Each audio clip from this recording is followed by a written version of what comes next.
कौन सा संकट मोर गरीब को जो तुमसे नहीं जात है टारो। बेगी हरो हनुमान महाप्रभु जो कछु संकट होई हमारो। राधे राधे भक्तों, कलयुग में हनुमान जी की पूजा से हर प्रकार की बाधा, हर प्रकार के संकटों का नाश हो जाता है। कहते हैं कि कलयुग में सभी दुखों का नाश सिर्फ हनुमान जी की आराधना से हो सकता है। बैकुंठ जाते समय मर्यादा पुरुषोत्तम भगवान श्री राम ने अपने परम भक्त हनुमान को इसी उद्देश्य से धरती पे रहने का आदेश दिया। हनुमान जी के अलग अलग स्वरूपों की पूजा करने पर अलग अलग फलों की प्राप्ति होती है। आज हम आपके लिए यही जानकारी यहाँ पर लेकर आए हैं कि हनुमान जी के किस स्वरूप की पूजा करने से किस फल की प्राप्ति होती है। तो चलिए शुरू करते हैं। हनुमान जी का पहला स्वरूप पंचमुखी रूप। हनुमान जी के इस अद्भुत स्वरूप के विग्रह देश में कई स्थानों पर स्थापित किए गए हैं। इनमें रामेश्वर में स्थापित पंचमुखी हनुमान जी, इनके भव्य विग्रह के संबंध में एक भिन्न कथा है। पुराण में ही वर्णित कथा के अनुसार एक असुर जिसका नाम माइल रावण था, भगवान विष्णु का चक्र ही चुरा ले गया। जब आंजनेय हनुमान जी को ज्ञात हुआ तो उनके हृदय में सुदर्शन चक्र को वापस लाकर विष्णु जी को उसे सौंपने की इच्छा जागृत हुई। माइल अपना रूप बदलने में बड़ा माहिर था। हनुमान जी के संकल्प को जानकर भगवान विष्णु ने हनुमान जी को आशीर्वाद दिया। साथ ही इच्छानुसार वायुगमन की शक्ति के साथ गरुण मुख, भय उत्पन्न करने वाला नरसिंह मुख तथा हयग्रीव और वराह मुख प्रदान किया। पार्वती जी ने उन्हें कमल पुष्प एवं यम धर्मराज ने उन्हें पाश नामक अस्त्र प्रदान किया। ये आशीर्वाद एवं इन सबकी शक्तियों के साथ हनुमान जी माइल पर विजय प्राप्त करने में सफल रहे। तभी से उनके इस पंचमुखी स्वरूप को भी मान्यता प्राप्त हुई। ऐसा विश्वास किया जाता है कि उनके इस पंचमुखी विग्रह की आराधना से कोई भी व्यक्ति नरसिंह मुख की सहायता से शत्रु पर विजय, गरुड़ मुख की सहायता से सभी दोषों पर विजय, वराह मुख की सहायता से समस्त प्रकार की समृद्धि एवं संपत्ति तथा हयग्रीव मुख की सहायता से ज्ञान को प्राप्त कर सकता है। हनुमान जी का दूसरा स्वरूप भक्त हनुमान।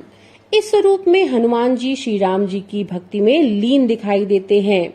जो लोग हनुमान जी के इस स्वरूप का पूजन करते हैं उन्हें कार्यों में सफलता पाने के लिए एकाग्रता और शक्ति प्राप्त होती है।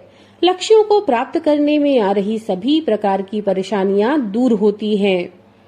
हनुमान जी का तीसरा स्वरूप सेवक हनुमान। बजरंगबली के इस स्वरूप में हनुमान जी श्री राम जी की सेवा में लीन दिखाई देते हैं। इस स्वरूप की पूजा करने पर भक्त के मन में कार्य और संबंधों के प्रति सेवा और समर्पण की भावना जागृत होती है।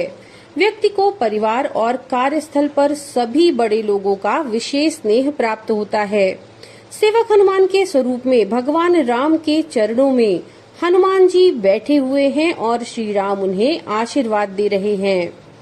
हनुमान जी का चौथा स्वरूप वीर हनुमान। वीर हनुमान स्वरूप में साहस, बल, पराक्रम व आत्मविश्वास दिखाई देता है।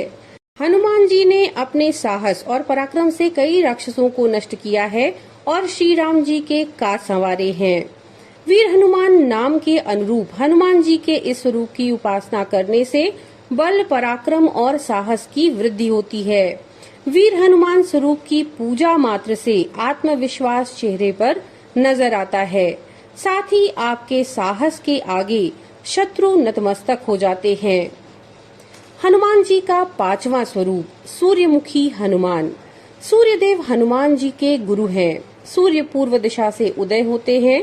सूर्य और सूर्य का प्रकाश गति और ज्ञान के भी प्रतीक हैं। जिस तस्वीर में हनुमान जी सूर्य की उपासना कर रहे हों या सूर्यदेव की ओर देख रहे हों, उस स्वरूप की पूजा करने पर भक्त को भी ज्ञान और कार्यों में गति प्राप्त होती है। सूर्यमुखी हनुमान की पूजा से विद्या, प्रसिद्धि, उन्नति और मान सम्मान प्राप्त होता है। हनुमान जी का छठा स्वरूप दक्षिणामुखी हनुमान। हनुमान जी की वह प्रतिमा जिसका मुख दक्षिण दिशा की ओर होता है, वह हनुमान जी का दक्षिणामुखी स्वरूप है। दक्षिण दिशा काल अर्थात यमराज की मानी जाती है। हनुमान जी शिव जी के अवतार माने जाते हैं जो काल के नियंत्रक हैं। इसीलिए दक्षिणामुखी हनुमान जी का पूजन करने से मृत्यु भय और चिंताएं समाप्त होती हैं। हनुमान जी का 7वां स्वरूप उत्तरामुखी हनुमान। देवी देवताओं की दिशा उत्तर मानी गई है। इसी दिशा में सभी देवी देवताओं का वास है। हनुमान जी की जिस प्रतिमा का मुख उत्तर दिशा की ओर हो वह हनुमान जी का उत्तरामुखी स्वरूप है। इस स्वरूप का पूजन करने से सभी देवी देवताओं की कृपा भी प्राप्त होती है और घर परिवार में शुभ और मंगल वातावरण बना रहता है। तो भक्तों, ये थी जानकारी हनुमान जी के किस स्वरूप का पूजन करने से हमें क्या फल प्राप्त होता है। हम आशा करते हैं ये जानकारी आपके लिए उपयोगी होगी। नमो नारायण।